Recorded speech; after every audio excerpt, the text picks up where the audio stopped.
Hello, and welcome to the Amateur Crypto Survival Guide. My name is Cass Rowland. And I'm Jude Furlong. We'll be your hosts for the evening, morning, whenever it is you've chosen to listen to this podcast. This is very weird for me because this started as a radio show, so I'm used to the listeners already being there, but our listeners exist in the hypothetical future time. Yeah, and I'm used to sitting right next to you while we do this. But I know, it's I can hear your voice. It's almost like you're here. You're just a blip on the screen. I know. I'm just going to have to make a cardboard cutout to, sit next to me. That'll just put a little speaker in. I don't know where you're going to find the cardboard to do that, but all right.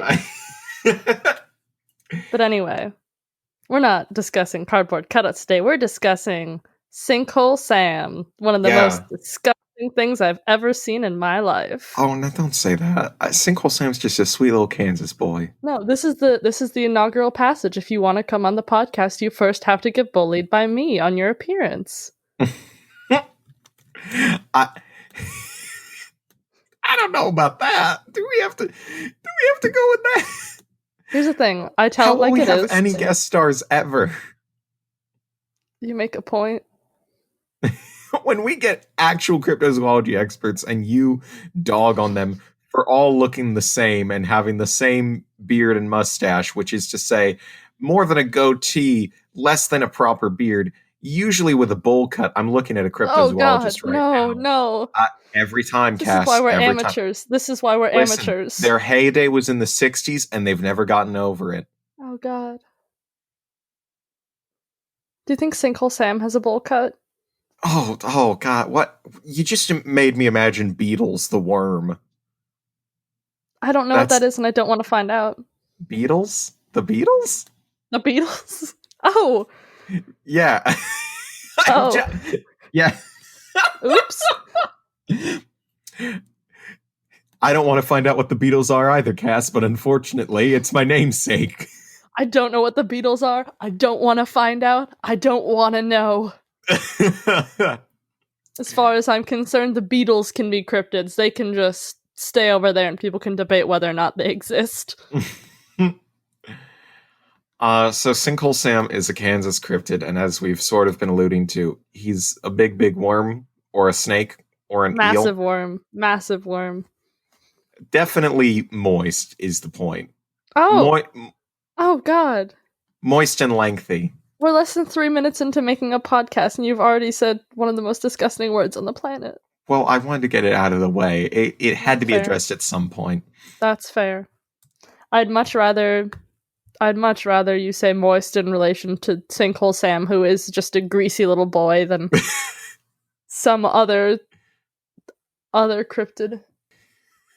I'd rather you be upfront. Moist boy. I'd rather you be upfront with disgusting words than lure me into a false sense of security only for you to pull that one out when we discuss, Bigfoot or something. So why don't we get into Sinkhole Sam, aka the Legend of Sinkhole Sam, which is what everyone calls it, including the prestigious Cryptids Wiki, which we will be talking about. It's a time-honored tradition here for me to make fun of the Cryptids Wiki, and I'm sure they will be mainstays of the podcast. I hope they are, because I hate them. Here's the thing. The Cryptids Wiki is bad, but the Kansan article about this particular cryptid is so good. Is the fantastic. Thing.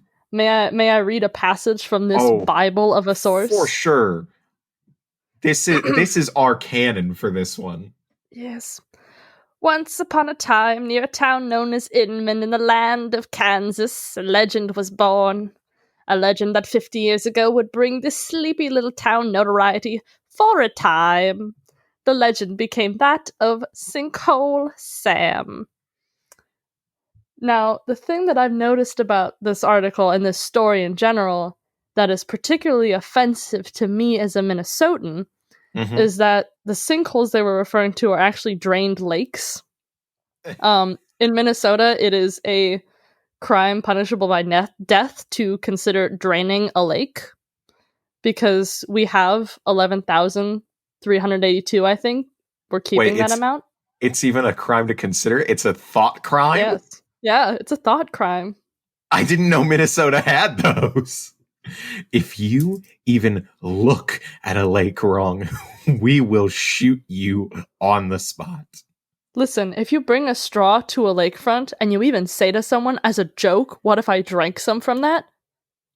It's against the Clean Water Act.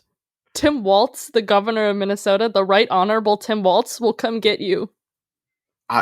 Do Minnesotans have to, like, put all the lake water back in the lake once they get out of it? Of course. Do you have to, like, drain your towel over the... How do you even manage? Carefully. But anyway, so Kansas had all of these lake corpses, and they called them sinkholes. And then I'm quoting this from the website. The largest of the sinkholes took the astonishing name, the Big Sinkhole. Astonishing. And then suddenly there was a worm creature in it. It happens. I don't know how the worm creature got there. Oh, I have a clipping from a newspaper. So here's the thing. Here's the thing with Sinkhole Sam. He's a big boy. He's a big boy. We're looking at, let's see, two men were reportedly fishing in the big sinkhole and saw Sam, describing it as a long snake-like creature measuring somewhere around 15 feet long and as wide as an automobile tire. That is from onlyinyourstate.com for cryptids in Kansas. The whole tire? Well, I have to assume so. I mean, oh god, it is round. So are we talking about? Yeah, that's the important question. 15 feet long, so 15 feet worth of tire thickness. I assume that's not just width, but probably like depth, the height of the yeah. You see, what happened in my brain when I read that passage and when I heard it out loud was, I imagined if you took a tire off of like the car part and you just had the rubber, and then you like cut it and stretched it out. I was picturing like that width, the width of the rubber on its own in a line, and I was like, that's manageable. But now I'm picturing that it's the width of like the tire. Yeah. No, we're talking sort of a tube boy. Oh no. Well, think about how a worm is shaped. Think about how a worm is shaped. What is a worm but an elongated skin tube? Oh god. Jude, this is my least favorite one so far. Oh my god, really? I'm putting it down. This is what finally did it? This is what finally broke me. After first episode of the podcast, cast snaps. It's 8 minutes in, and I'm done. Oh, bud, we still got like an hour to go, too. Oh my god. How are we going to find the material? God, I can only hope that at some point in this podcast we get to the point where we wish we had more time. Yeah. The first 15 minutes of this podcast, spoiler now if you're 8 minutes in already, just skip ahead now. The first 15 minutes are us lamenting the nature of podcasts. The podcast. Ode to be someone sitting in their room, speaking into a tube. Ooh, it always comes back to the tube. So that they can hear their friend. It always comes back to the tubes. Podcasts. Now I'm going to make a generalization from 9 minutes of being in a podcast. Podcasts seem very tube-centric. I hope that's something we can describe our show as, tube-centric. I want that to be a marketable trait of the Amateur Cryptid Survival Guide. Tube-based. Tube-based learning. Oh my god, we're so disorganized. We haven't even talked about what the podcast is. Oh my god. We are amateurs. Thank God it's in the title. That's true. And we're just humble radio lads trying to make it in the big podcast world. We don't know what's up. So, to properly discuss what the show is, for over a couple weeks back, we were doing a radio show called the Amateur Cryptozoology Hour. And now it is the Amateur Cryptid Survival Guide, the podcast, and hopefully soon, the movie. Listen, Cass already talks about it. Don't worry about it. You'll get 50%. 20%. Does that mean my memoir is going to have to be my amateur cryptozoology guide? Yes. Where I tell my stories of knowing very little about cryptids. And then I release the expert on the amateur cryptid survival guide and talk about just how disappointed I was with everything. The the lack of knowledge my co-host had. Their disgust with cryptids. I couldn't stand to work with them. That'll be our big breakup. Came into the studio every morning at 6:45 a.m. on a Sunday, bleary-eyed and confused. Did nothing but shaded our subjects' appearances and talked about how to avoid them at all costs. Terrible. 1 star on Yelp. Or whatever the radio show equivalent is. I think it's called Yelp, but it's with 2 L's. Yelp? Yale? I was trying to make a pun. I'm trying hard here. Listen, the material's not coming to me. I'm on the spot now. It's just pressure's on now that it's just you and I in a virtual room. So throughout this podcast, we talk about various cryptids worldwide. Since we've made the switch to a podcast, we've decided to spend more time on individual cryptids where we can really dig into them, learn to love these disgusting little creatures. I love them already. Cass hates them. That's a work in progress. I'm a work in progress. It's not that I'm hateful. I'm just uninformed and ignorant. And judgmental. For my side of things, I mostly handle the cryptid information. Cass, now that after the end of the radio show, I did induct you as a member of the amateur cryptozoologists. That's true. You're an official now, an official unofficial. Back when we had our nice radio show digs, I would just I'd ask questions. I'd get to know a little bit more, and I'd also, I'd talk about the wilderness aspect of it. If you happen to see these in their natural habitat, what should you do? Perhaps you're interacting with a Bigfoot. How do you survive in the woods on your own? But, our radio show days are gone. We've been locked out of our studio and kicked out of our home base. We don't have the keys nowhere to to the go. kingdom. Yeah. They told us, get going. FM radio's not your home anymore. That's why once we hit our big 10K subscribers to this show, we'll do a big thing where we just redo every single episode of the radio show word for word, exactly as they were done. Yeah, and we're even gonna... First episode's going to have to be a lot of guesswork. I don't have a recording of that one. We're also going to have hyper-realistic elements, such as the person who came in behind us and then played We Are the Champions by Queen 3 times in a row. Don't roast that person. What if they're listening? What if they know? If you're a listening person, we love you very much, and we loved working with you. But once is enough. For my side of things, I handle most of the cryptid information. I'm the person putting these people on the table, putting these not so quite people, and laying them out for Cass and saying, "Look at them, behold, gaze." And Cass says, "Oh, no, thank you." Yeah, gaze into the eyes of the cryptid and rethink all your life choices. And Cass, what do you handle on the show? What do I handle on the show? I'm the amateur cryptid. You're the amateur cryptid? I guess I have to handle the survival guide. Yeah. Self-defense tactics. How to personally fight off Sinkhole Sam. And I just want to say, with America in these trying times, that the information on this show is 100% accurate and completely useful. And if you encounter Bigfoot, Sinkhole Sam, or any of the other number of cryptids we may yet discuss on this podcast, these tactics will definitely be useful for you. They've been tested. Child safe, mother approved. Not Bigfoot safe. Very dangerous for Bigfoot, probably. Depending. Is this the pent-up energy for us not being allowed to lie on public radio?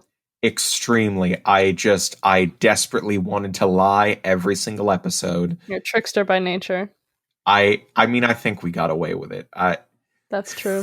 Who was the person we would always make jokes about whenever we would have breaks in the studio? Was it? Oh, Ajit Pai. Yeah. The head of the FCC. Yeah, just sitting there I'm sitting there in the studio every day lamenting Ajit Pai, how he's preventing me from telling jokes on the radio because God forbid I spread my propaganda. Telling jokes and making swears. No fun allowed. So our cryptid survival guide is part cryptid, part survival, part guide, part person, part amateur.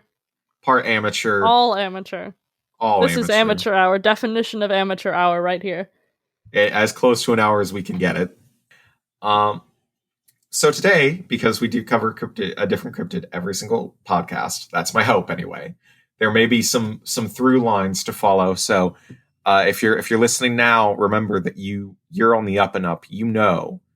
And if you don't catch every episode after this, you're going to be completely out of the loop. There are going to be storylines. This is part genius interview dialogue format where we tell jokes and quip at each other, and then also part story.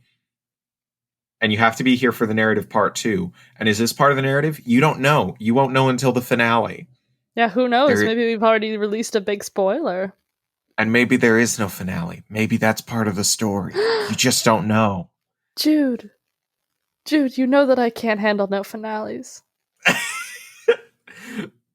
The finale is when it ends. That's all, babes. This is the scary part about you not being able to lie on radio and being able to lie here. I don't know if you're tricking me. Ajit Pai put those guidelines in place to protect me and my heart alone. Ajit Pai also said we couldn't say swear words, and that's true. I'm mad about it. I'm still in the gear of not saying swears. I'm looking at a mic in front of me, and I'm thinking, I can't. If I say the naughty words, the studio will come get me. Bold of you to assume I haven't painted the 7 dirty words like on my bedroom wall, like, don't say these. See, I just have them smeared on the back of my hand. There's book, duck. It's like runes. Back in my notebook from January that I threw out because I filled up all 150 pages with environmental law. Just the words over and over that I couldn't say on air. I once said hell yeah and I started sweating. Wasn't even in the studio, was just in class. What was it? We played a king gizzard and the lizard wizard song. Oh my god. It stressed me out so much. The fear we felt. Oh my god. Because I had not briefed the lyrics beforehand. Back when it was a radio show, we got to play music too, which was, I think, the part that we're going to miss the most, because I did pick out those jams. I picked out a theme song for Sinkhole Sam and everything.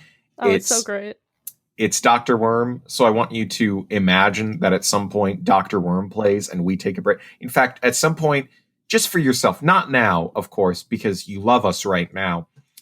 At some point during the podcast, just pause it and go and listen to Dr. Worm by They Might Be Giants. It's honestly a fantastic song. Every They Might Be Giants song is a fantastic song. That's true. But anyway, back to the story that you were telling about the time that you struck fear into my heart. Yeah. I'm handled a good chunk of the music for the playlists and stuff, because I know these cryptids. I know their vibes, their jams, what they would listen to. And I decided, in honor of one of my friends who loves King Gizzard and the Lizard Wizard, I would have to put a song by King Gizzard and the Lizard Wizards. Or is it the Wizard Lizards? I can never remember. But one of the King Gizzard songs, and it had, I believe, the fuck word in it. Yeah, that one. Yeah. You see. Now, the first time, because it's said twice. Yeah, many times. I looked at the lyrics. It's right after that played, and I said, oh no, I think we just played the word fuck on air. And me and Cass looked at each other, this terror in our eyes. Here was my internal monologue, because, I was listening to the lyrics and I was like, oh yeah, that line ends in duck, that line ends in luck, that line ends in truck, that I see there being coy because it's a clean song, right? It's a clean song, right? It's one of the clean ones. And I pulled out my handy dandy little phone and I looked up the lyrics and I think I saw a ghost, and I think the ghost was me. I think I died a little bit in that studio that morning. Yeah, it was true. Briefly, I saw your eyes fade. I felt like I took a year or two off your life. Like I saw a gray hair sprout. So you're the one that caused that. Okay. I've been trying to figure out where the gray hair came from. Why I'm sitting out here like a silver fox at the age of 20. The podcast comes with so many pros to it, from just being able to lie and swear, but the fact that we will have to get licenses to play any music is true hell, I think. It's all royalty free, baby. If you're listening to anything at the beginning of this podcast, so if there's some kind of intro, I'm willing to bet it's going to be Kevin MacLeod. Who? Oh, Kevin MacLeod is like the guy behind every single royalty-free song that's ever used on the internet, pretty much. Thank you, Kevin. Everyone uses Kev's work. I don't know if Kevin is an actual person or just like the name used, but Kevin is Kevin. Kevin's Kevin. Kevin is the name that Apollo used to blend in, like in one of those young adult fiction books about Greek gods. My hope, and this is definitely the stupid PBS brainworms in me, is, and when I say PBS, you know what podcast I'm referring to. Do I? Was it a PBS one? The gay one. The gay one that everyone loved.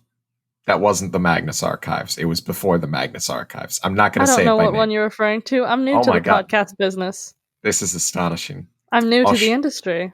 I'll show it to you. I don't think we'd actually get in trouble for saying it. It's just very funny to me to imagine that we will. There's a chat here. We can't mention anything licensed ever at all, or they will sue us. Oh God, they might be giants that's going to sue us. Oh no, I said it again. Jude.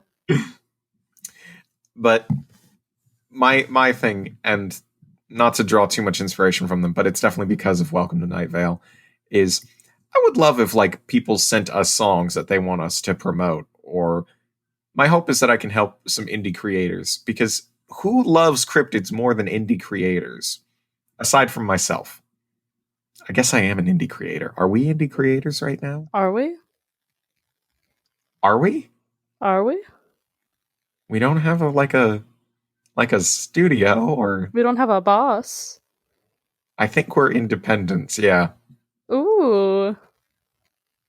I'm still a dependent on tax forms. Who isn't? Who isn't at this point? Who ain't getting that? Who ain't getting that sweet 1200? Yeah. Tweet at us if you aren't getting that stimulus check and we can cry together. Tweet at us with the hashtag amateur cryptid. What should be our hashtag? We'll have to think about that later. Yeah, we'll have to develop some social media presence. Oh, we'll have to make a Twitter. Oh no. Oh, I've learned enough tech today. I've gone from completely technologically illiterate to somewhat technologically illiterate, so I've done all the learning I can for a day. I'm not ready to figure out what Twitter or whatever it is yet. I'm just an old person. I already bought the website. It's still under amateur cryptozoology podcast.com, because somebody decided that we would change the name at the last minute. You sprung it on me today. Completely unprofessional. And then I messed it up in the intro. Very bad.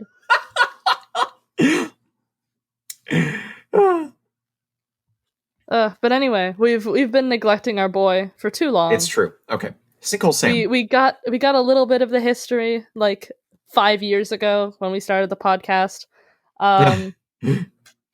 To brief everyone, in case you've forgotten, Kansas did a very cruel thing. They drained their lakes, made sinkholes out of them. There was a lake called the Big Sinkhole. There were 2 dudes fishing on it. and a big old worm came out and yelled at them to get off his lawn. And according to the Kansan, I'm not making up this phrase, the story spread like hot peanut butter. How well does hot peanut butter spread? Probably well. I tried to spread cold peanut butter on some toast this morning and it didn't work. I've never... I mean, peanut butter definitely melts pretty easy, but I would not... It does melt. It does spread. It does spread, yeah. Anyway, that's how quick this story spread. News, like an analogy that no one's ever used before. Yep. The other very funny part of this show to me is always that I don't know anything about the actual real world, but I know everything about the cryptids we talk about. When it comes to any real world knowledge, you're sitting there like, yeah, of course peanut butter melts. Yeah, yes, it does. And I'm sitting there like, but how fast does it melt? Peanut butter melt good?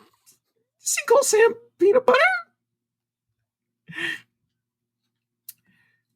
So the first sighting was by two men fishing in the big sinkhole. And then later, two local men, Albert Neufeld and George Rieger, said they also sighted the elusive creature. I've tried my hardest to find the original article detailing the guy who named it. Like, a lot of the stuff that every single article named The Legend of Sinkhole Sam talks about comes from the original article in which all this stuff is detailed.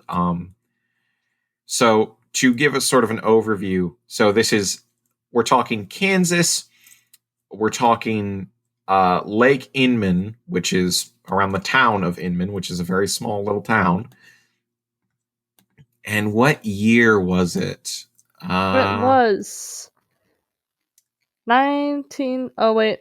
Nope. It's sometime. It's 19-something? 19-something? It was around the 1920s. Definitely like... It was definitely like pre-Dust Bowl, but I can't really... Or no, when was the Dust Bowl? It says 50 years ago was Sinkhole Sam. When was the Dust Bowl? Listen. So like 60s. What? Wait, no, hold on. Go back just a second. Oh, God.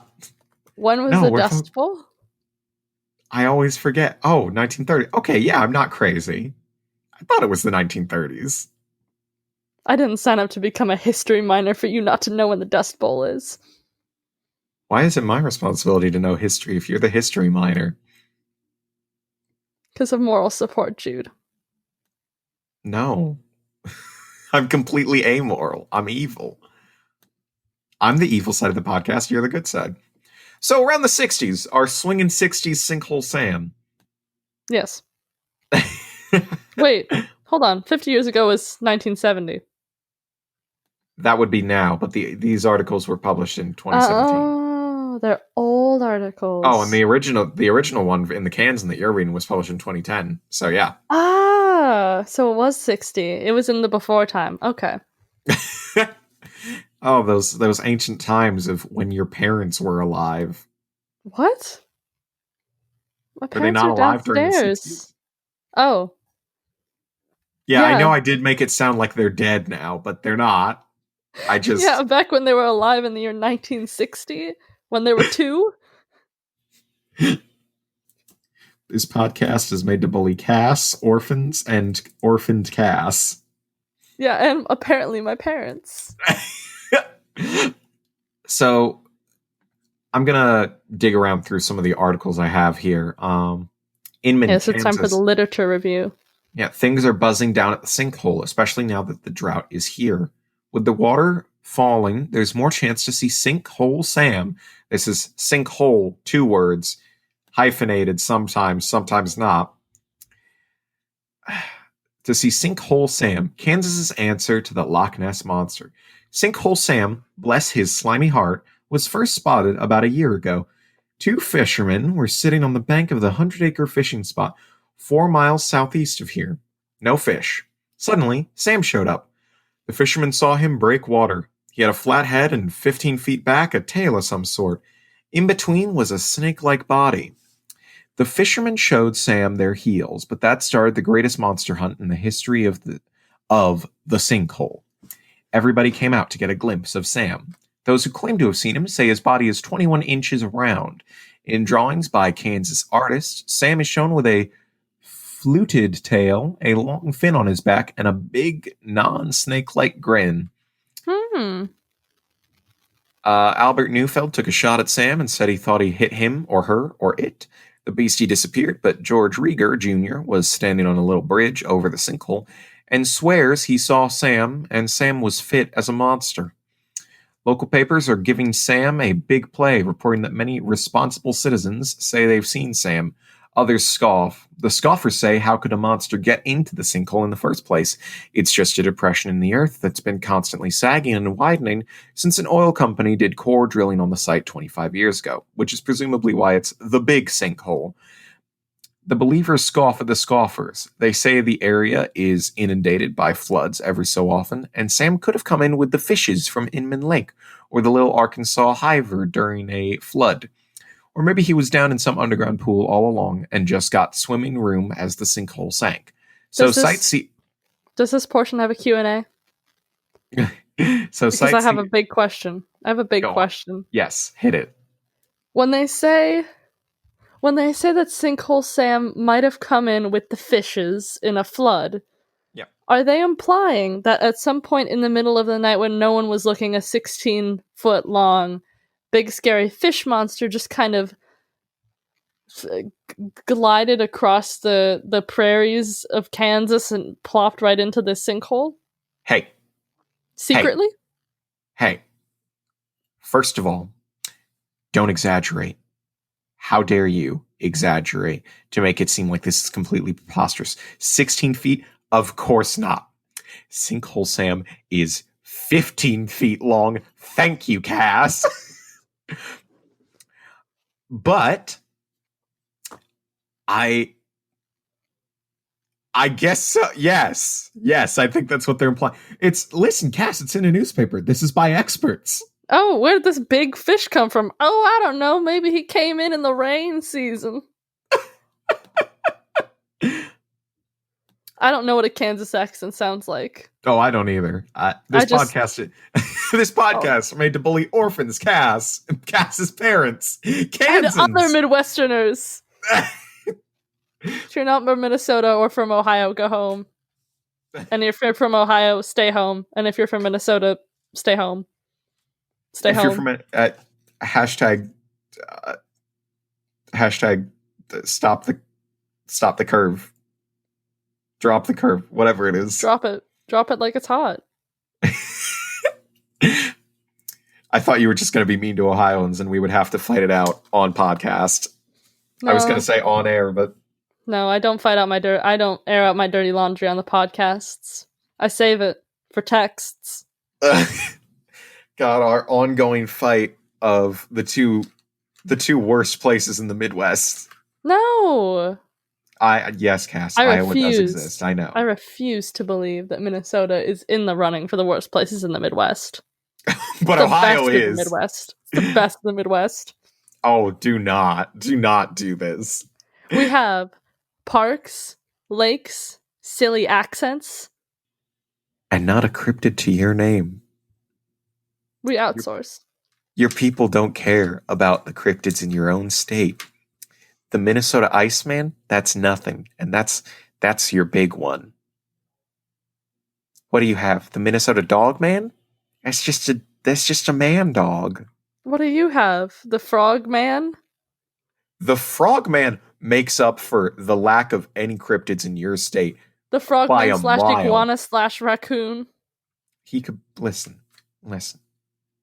Frogman can be whatever he wants to be. It's a topic for another episode. Look, the name is Loveland. I'll give you and your state a pass for that, but don't come over here and crap on my Loveland cryptids. In the heartland, and it's a frogman. What do you want? Anyway, we can't fight in front of the kids. Sinkhole Sam, the sinkhole man. So he comes out of this sinkhole, and he becomes a pretty big attraction for Inman after really not that long at all. Through all the reports citing, some details varied, but the two characteristics that were common were the length, estimated at 15 feet, and the girth, which was reported to be around the size of a car tire. Car tires vary, but usually are around 2 to 3 feet tall. So yeah, about 21 inches, something like that. The sightings created national notoriety for the small Kansas town, and during the town's annual Santa Fe Days, which celebrates the history of the Santa Fe Trail through the area, there are always tales being shared of the sightings of Sinkhole Sam. None of the reported encounters with Sam indicate it was a dangerous creature. It's been quite a while since any sightings have been reported, but even today you'll see cars parked around the lake and their drivers looking over the murky waters, with hopes of spotting the serpentine cryptid. So there's discussion of him being a big snake, a big worm, a big eel, a big sea worm.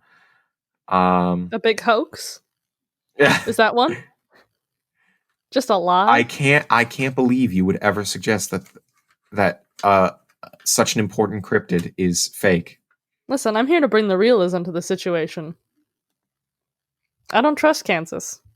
Except the wonderful people in Kansas that listen to our podcast. I trust you. Whoever you are. Hey, Steve, if you're out there in Kansas, which is where I know you are, I love you, Steve. We both do. Anyway.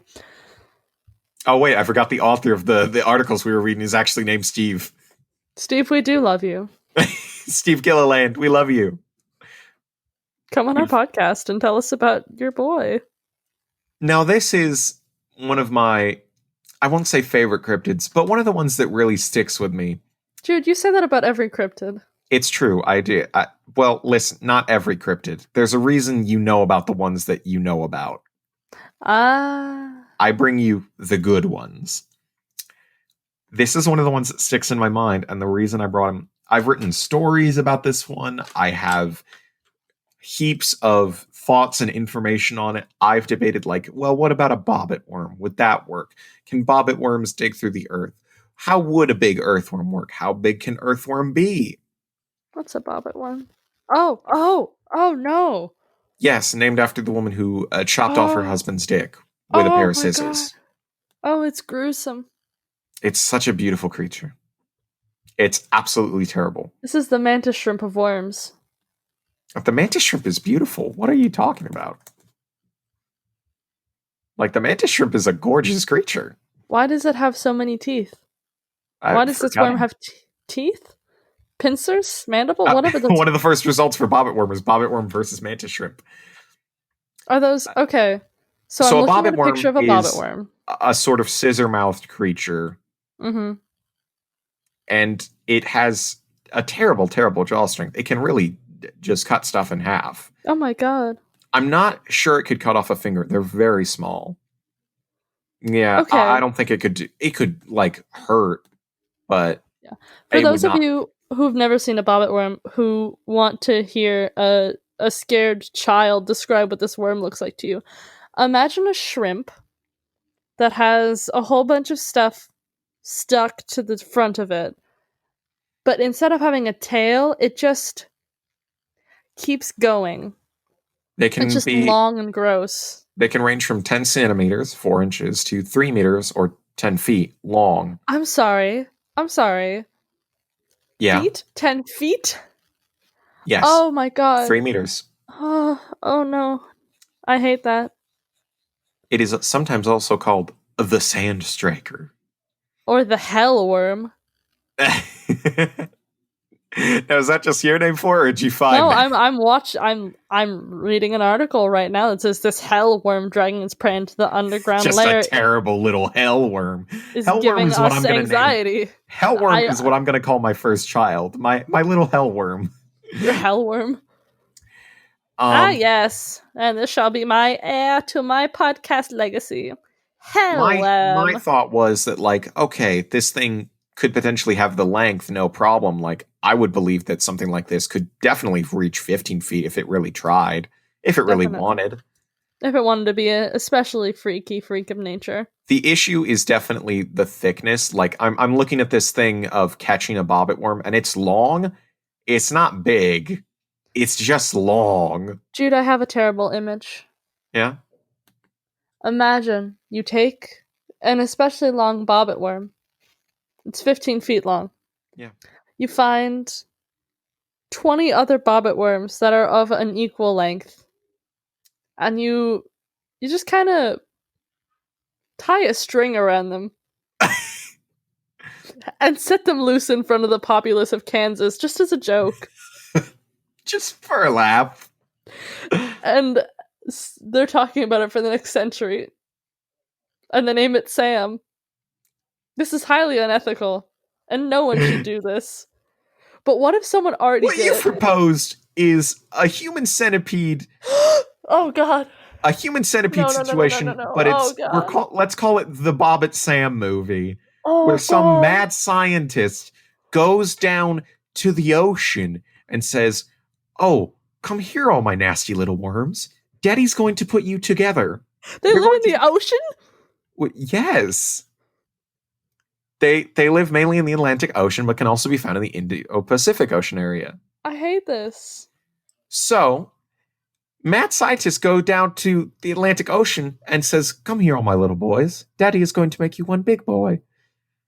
Daddy makes them into one big boy, Daddy Scientist, and then puts that in the sinkhole. It wasn't from a flood. This man just came in the middle of the night and just started cramming our tiny little worms, this bundle of worms, into the hole. When we said there would be narrative elements of this podcast, Jude, I didn't think you meant horror narrative elements. I want to go home, but I'm already home. Now there is no escape. Yeah. In the radio show days, I could just leave. I never would, but I could. There was always a door. I'm haunted. Now, Sinkhole Sam, that was always my proposition, and that's how my stories worked. That, like, okay, he would be a big, nasty bobbit worm.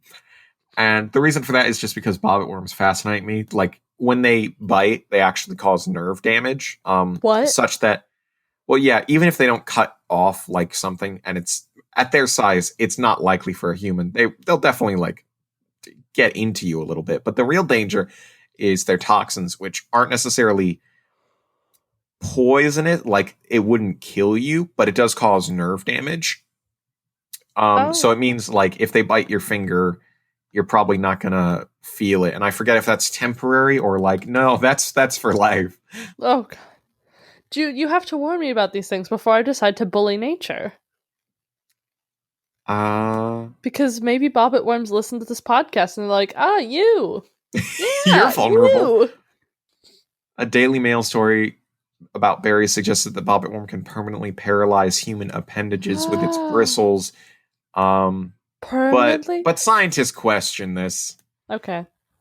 So I'm assuming that, like, I'm assuming they definitely have some form of venom. They do use it to digest creatures. In the same way that a lot of burrowing creatures like this do, they will often, like, catch something and then inject it with a venom to sort of slurp it up from the inside. So I'm assuming whatever that venom is can probably cause, like, mild damage to muscles or something like that. But anyway, I always operate on the assumption of, like, big bobbit worm. But a lot of the other propositions are stuff like snake, a big eel. Let me read some off to you from the paranormalsite.com. Under the operation of it being a giant earthworm, the giant Gippsland earthworm in Australia, whose average length is over 3 feet, has been seen to grow as long as 9 feet. A South African species, whose average length is 6 feet long, have been found to grow to 22 feet. And the Oregon giant earthworm's length can be in excess of 3 feet. So the largest North American one can be over 3 feet. The size of the other worms is quite impressive. Most worms spend the bulk of their time underground, but can be found in the water occasionally, even though that isn't their choice environment. Okay. You know, the Oregon giant earthworm, I mean, it's big, but it looks distinctly non-threatening. And you know me. You know my rule. Mm-hmm. If it's non-threatening, I will like it a whole lot more. Well, have you ever seen the, like, main image of Sinkhole Sam? It should come up in most forms of Google, but, like, this is what the article's talking about, with like the big smile, the sweet faced boy. Aww. Oh, there are little fish by him. He has friends. That's actually very cute. Yeah. Oh, why is there a makeup palette being advertised? Someone named a Vegan makeup lip palette. save. Oh my god. I They want wanted him to be this for fashionable. me. Can we get on this scripted merch train? How does Sinkhole Sam have merch? Yeah, Sinkhole Sam, hit us up with your merch distributor. Sinkhole Sam has a nice little Etsy shop where they sell their original makeup palettes. Giant snake seems like the most reasonable explanation to me, just because there are enough giant snakes in the world that, like, there's enough of an exotic pet problem and enough of a giant snake existence in the world that, like, if you told me somebody just took a big snake and left it in Kansas, I would believe that as being like, that's Sinkhole Sam. That makes sense. Can I pose an alternate theory? Yeah. From the same article that I keep drawing from? Yeah. Because there were two people that did some research with it. I don't remember the details. But this doctor that was brought on board informed Inman that Sinkhole Sam was, quote, a foopengerkles. Oh my god, we haven't even talked about Quaddlebomb. One of the species thought to be the, quote, extinctest creatures ever to inhabit the Kansas plains. I'm so sorry. I'm so sorry for forgetting about Quaddlebomb. Is it the extinctest? Or is it just extinct-y? Because the foopengerkles is the extinctest. So Quaddlebomb keeps coming up time and again. I have managed to find the original article back when I was researching this ages back. I can't seem to find it now. But it does talk about when he came to town because he was like the expert that somebody knew. They invited him and his assistant. Right. Quaddlebomb is the assistant. I forgot about this. Quaddlebomb's not even the important guy. His name is Quaddlebomb, though. So in my mind, he will always be more important than Ernest Dewey. Ernest Dewey and Dr. Erasmus P. Quaddlebomb posed the theory of it being a foopengerkles. Ernest and Dr. Q maintain that no female foopengerkles ever existed. This must be where he became Sam rather than Samantha. This is in the article. Their final report urged caution since Sam did not seem to realize he was extinct. This is a funny article. This is a funny article for haha boys. This article's just got a lot of laughs in it. Quaddlebomb is crazy to me as a concept. I can't deal with that being a name. I can't deal with them posing this species of foopengerkles, which whenever I look up, immediately brings me to Sinkhole Sam. There is no foopengerkles, not even like legend or myth. This only comes up with Sinkhole Sam. This is nothing. It's not a thing. They're fucking with us. Yeah, they're just pranking a couple amateur podcasters. For laughs. I think if Dewey and Quaddlebomb are real, and I'm not inclined to believe with a name like Quaddlebomb that he is. He's the cryptid here. Yeah, here's what I think.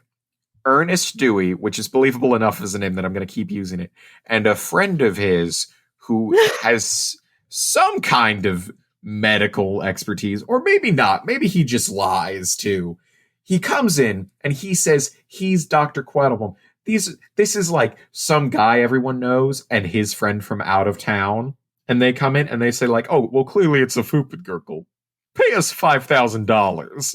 His sketchy friend from out of town. Yes, I am the doctor. I'm here to examine your worms. Oh, hello, doctor. What do you have in that trench coat of yours? Oh, nothing of interest. Certainly not 10 bobbit worms duct taped together. It's just more worms. It's worms all the way down. In other news, there seems to be a second Sinkhole Sam. Well, he's not the most extinctest anymore now that there's two of them. Catch me becoming a bobbit worm expert catcher to just release dozens of bobbit worms into Kansas. If you do that, I will report you to the ethics review board. What ethics review board? The I don't have a ethics degree. The ethics review board. The one. The one. The shadow ethics review board that just Shadow ethics. the same shadow ethics board. Show me the evil ethics. Show me how to be ethically evil. No, they're the same ones that will come and cite you if you try to drain the lakes by slurping them with a straw. They have no jurisdiction in Kansas. Kansas is wildlands. They have infinite jurisdiction, Jude. They have jurisdiction in Ohio, too. It's the Shadow Ethics Review Board. They're not real. They can be whatever I want. Okay, the Selena Journal. That's something. That's a bunch of advertisements. Monster turns out to be a plain old foopengerkles Christmas cards. What? I think it's an advertisement page for the news. So I think they're advertising their big things. And they have like another section of Christmas cards. I can't read it because I need an account. And I'm not going to do that. Ah, you've been trapped behind the paywall. Yeah. They gotcha.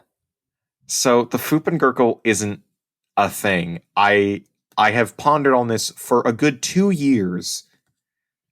2 years? I've been debating this for less than an hour. I've been thinking about Sinkhole Sam a long, long time. I know a good deal about him.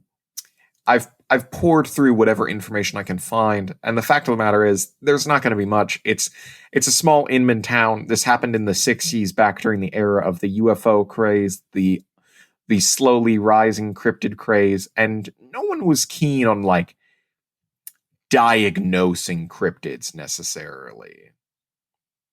No one was keen on saving the information of like who is Quattlebaum exactly? What are his credentials? I sure would like to know. And the fact of the matter is, there's not really more to be discovered. Like at this point, all articles are essentially regurgitations of what's said in The Legend of Sinkhole Sam by Steve Gilliland. And it's just that like some randos came to town, said it was a foopengerkles, said Sinkhole Sam is some kind of weird thing, and everybody agreed. Like, yeah, Sinkhole Sam's a weird thing. And it was just sort of a tourist attraction for a long, long time. And I've poured over every possible configuration of what the hell a foopengerkles could be. And the fact of the matter is, it's a nonsense word made up by two dudes who just... Or, if you want to get real conspiratorial, here's the wild thing. Mm-hmm. The whole town is in on it. Oh? There is no Sinkhole Sam. They invented the tourist attraction. Did they tape 10 bobbit worms together and release them? I don't trust the entire town of Inman. In fact, I want one of our listeners to go to Inman and start playing this on some sort of public radio. Hey, no. Don't encourage domestic travel. What are you, a madman? Well, not right now. But I mean, it's... Listen, if we lose the distrustable town of Inman, it will be no great loss. Hey, don't bully. You came in here roasting me because I made fun of Sinkhole Sam's appearance. And now you're roasting an entire town, and you think that I'm going to let you get away with it? Kaz, it sounds like a town from an H.P. Lovecraft story. Someone has to stand up for the town of Inman. I am going to read to you a portion of the cryptids.fandom.com article on Sinkhole Sam, which, by the way, is the unholy text. The article is titled The Legend of Sinkhole Sam because they're not going to give the cryptid its own title. They're going to name it after the article that they're making stuff up from. Before America was colonized by Europeans, I'm glad we're talking about colonization, but also Cryptids Wiki. This is a weird place to start. Kansas was covered in small streams, lake, and rivers. But this is important. Small streams, lake, just the one, and rivers. but since then has been blocked up and dried, only leaving a few lakes and streams. Now there's more. Thank God we got more lakes in Kansas somehow in between. Well, how many lakes is it, Cryptids Wiki? How many lakes is it? Give us your numbers. Give us your facts. Locals theorize that Sam is actually a prehistoric creature that lived in flooded underground caverns, and it somehow led into the lake. The first known account of the beast came from 2 men fishing at the sinkhole when they saw the creature. Blah, blah, blah. Stuff we already know. My problem with the Cryptids Wiki is it cites nothing. There are no footnotes. There are no where did this come from. Every article is a stub of some kind. Nothing leads to anything. It's just whatever anyone has heard and whatever they want to write down.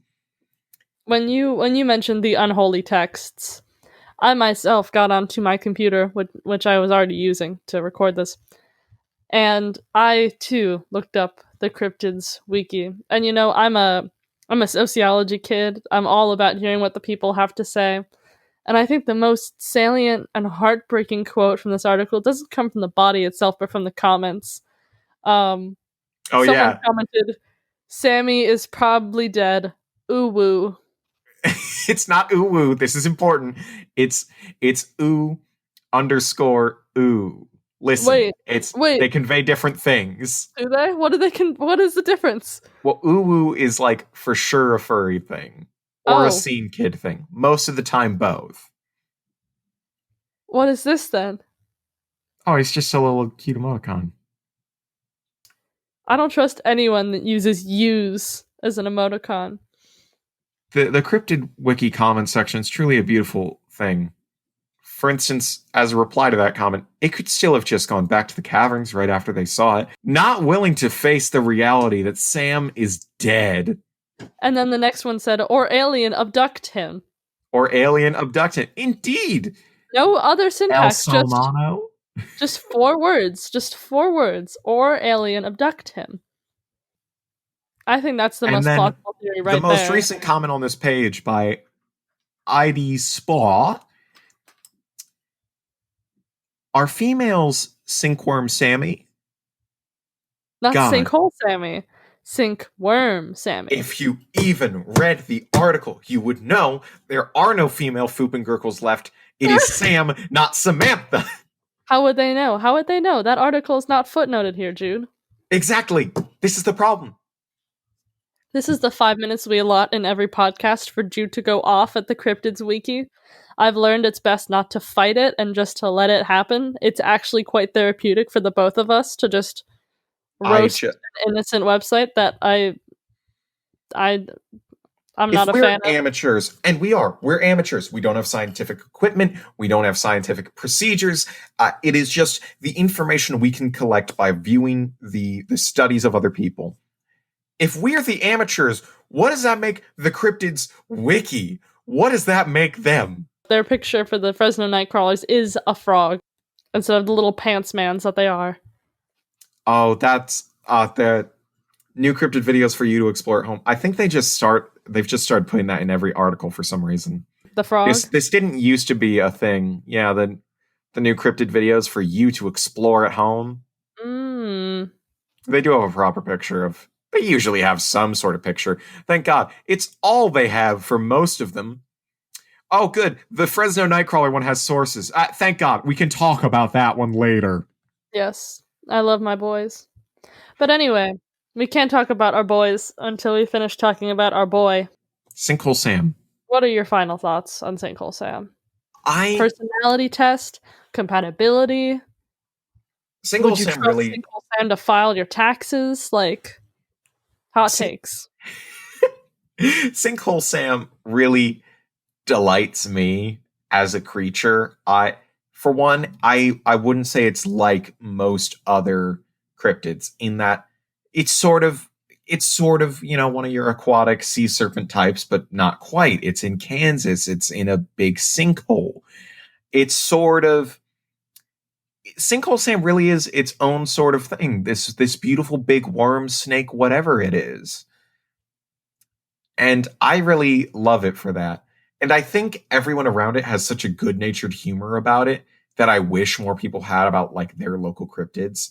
Nobody takes Sinkhole Sam seriously, and that's what I love.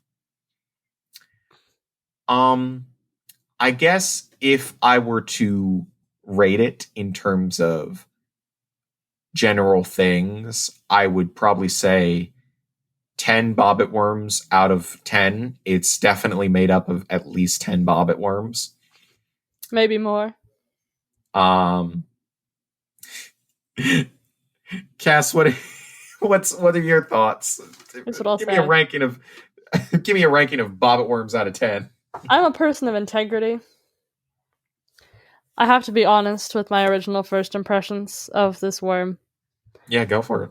I came in today thinking that Sinkhole Sam was just a disgusting, obscure, insignificant lad living in a hole. That is correct. But now, after this enlightening discussion, I know that Sinkhole Sam is a disgusting, charismatic thing, foopengerkles, if you will, living in the middle of a lake corpse. I'm very conflicted. I would say, I think 12 bobbits out of 10, just because I think that's the diameter. Wow. But as an evaluative measure, if 10 bobbit worms is the equivalent of 5 stars on Yelp, I think I'm gonna go with like a 7. Oh, probably comprised of 12, but worth a 7. Oh, but look at that smile, Cass. That is true. He's got a cute little smile. Come on. Fine, 8. There we go. That's what all the bobbit worm teeth are for the smile. Thank you, everyone, for listening to the Amateur Cryptid Survival Guide podcast. Yes, thank you very much. And Steve in Kansas, we love you. And to the rest of you out there, we love you too. Just not as much as Steve.